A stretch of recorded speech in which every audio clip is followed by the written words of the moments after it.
कि पेमरा ने टीएलपी की तमाम कवरेज के ऊपर बैन लगा दिया है और ये इस बात के बाद हुआ है जबकि हुकूमत ने टीएलपी को बैन करने की अनाउंसमेंट की है, ऐलान किया है। जिन्होंने इस ख्वाहिश का इजहार किया है और जिन्होंने ये कहा है कि डिक्टेशन टीएलपी से या किसी भी फर्द से या जमात से या किसी भी ग्रोह से नहीं ली जाएगी, वो वही लोग हैं, वो वही शख्स हैं जो कि आज वजीर दाखिला हैं और गए वक्तों में माजी करीब ही में उनको टीएलपी को खैर मकदम के लिए आगे आगे होते थे, बल्कि सुप्रीम कोर्ट की हमने आपको बताया कि रिपोर्ट में उनका नाम भी दर्ज किया गया था।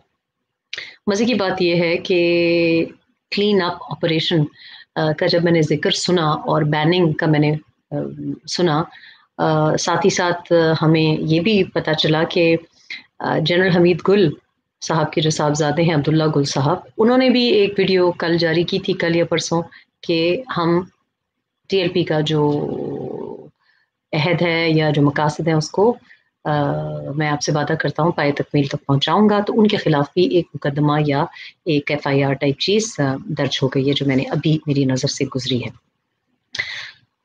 साथ ही साथ वो जो सुप्रीम कोर्ट की रिपोर्ट थी, सुप्रीम कोर्ट में जो आईएसआई की रिपोर्ट थी, एजेंसी की रिपोर्ट जो थी, उसमें सिर्फ शेख रशीद का नाम नहीं था, एजाजुल हक साहब का भी नाम था जो कि जनरल ज़ियाउल हक के साहबजादे हैं।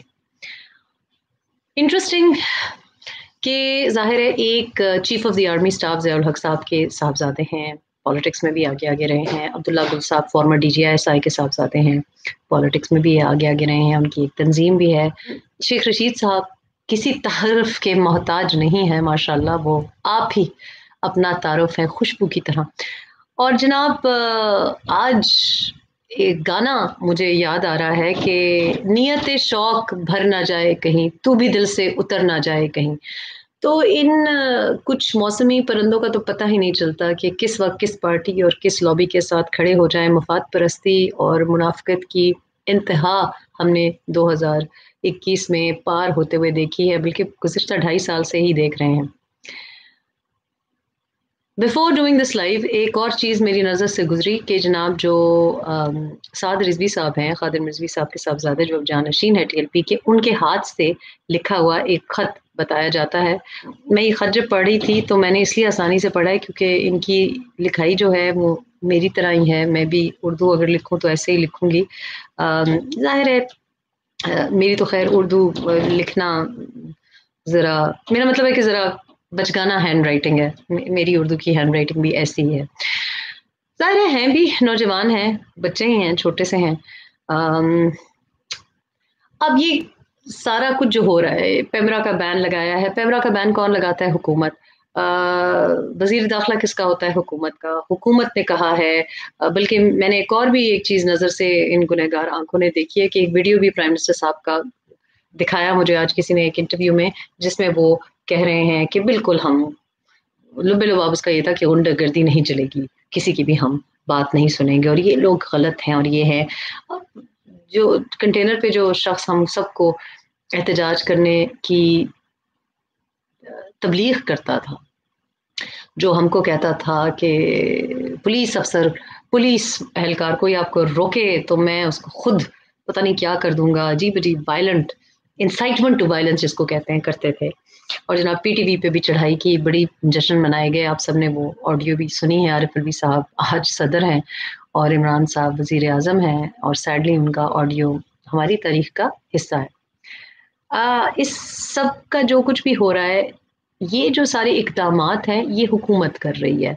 हुकूमत मीनिंग लाडला कप्तान साहब और उनके आगे जो उनके बेचारे वज़ीर दाखिला हैं या जो भी स्पोक्स पर्सन है, फवाद चौधरी या वटेवर, उनके नए नए वज़ीर इत्तलात।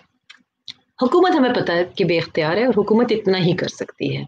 पेमरा ही को कह सकती है कि इस पे पाबंदी लगा दें, उस पे पाबंदी लगा दें, लेकिन उनके पास इख्तियार नहीं है। और सच्ची पूछें तो तंजीमों को ख़त्म करने का और इस किस्म के मजहबी फर्वर को, रिलीजियस फर्वर और रिलीजियस एक्सट्रीम आइडिया और थॉट प्रोसेस को ख़त्म करने का शायद किसी के पास इख्तियार नहीं है। शायद आज जनरल ज़ियाउल हक مرد مومن مرد حق دوبارہ زندہ بھی ہو جائیں تو وہ بھی نہ ختم کر سکیں جس کی بنیاد انہوں نے رکھی تھی. انہوں نے ایک دیوبندی مجاہدین کو سپورٹ کیا تھا اور وہاں پہ جذبہ ہمارا بڑا جگایا تھا. مجھے یاد ہے 1980 کی دہائی میں ہر بچے کا نام ضیاء الحق یا اسامہ بن لادن رکھا جاتا تھا، ہمیں یاد ہے. لیکن اس کے بعد جنرل حمید گل صاحب بہت بہت زیادہ مذہبی رجحان اور دنیا کو فتح کرنا چاہتے تھے.